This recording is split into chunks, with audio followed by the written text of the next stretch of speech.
किसान को चाहिए भाव, और भाव देगी सरकार, और सरकार किसी की भी हो, ये उससे भाव मांगता रहेगा। भाव नहीं देगी तो आंदोलन करता रहेगा, अपनी बात सरकारों के सामने कहता रहेगा। इतनी जनसंख्या देश में है कि कृषि को मजबूत स्थिति देनी पड़ेगी और खेती किसानी बचानी पड़ेगी। हमको आत्मनिर्भर बनना है। आत्मनिर्भर जब बनेगा जब हम गांव के किसान और मजदूर के हाथ मजबूत कर दोगे। अगर खेती से किसानों को हटा दिया, शिफ्ट कर दिया और कंपनी के हाथ में खेती गई, तो देश फिर गुलाम होगा, फिर पूंजीवाद के हाथ में देश जाएगा।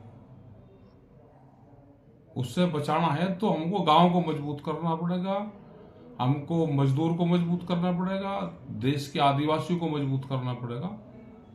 पर्यावरण बचाना है तो जंगल बचाने पड़ेंगे, और जंगलों की सबसे ज्यादा जो रक्षा करता है वो आदिवासी करता है।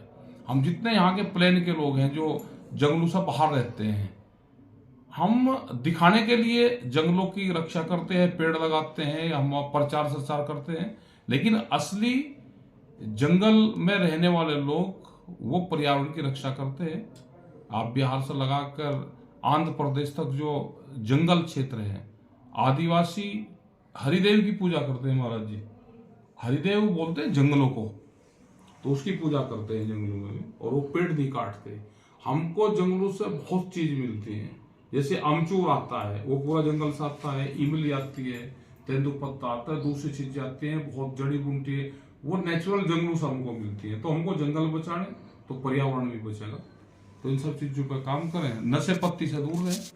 यही हमारे संत महात्मा कहते हैं कि नशे पत्ती से उससे दूर रहना चाहिए।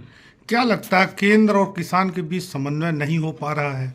आज सेना और किसान आमने सामने में खड़ी है। नहीं, कोई सेना और किसान कोई आमने सामने नहीं खड़े रहता। सेना में भी और पुलिस में सब हमारे लोग हैं, हमारे ही परिवार के लोग हैं, कोई आमने सामने नहीं। तो राजा की पॉलिसी क्या है, वो तो राजा की फौज है। जब वो वर्दी पहन लेता है तो सरकारी फौज है, वर्दी निकाल देता है तो किसान है। कोई आमने सामने नहीं है। बातचीत से समाधान होना चाहिए।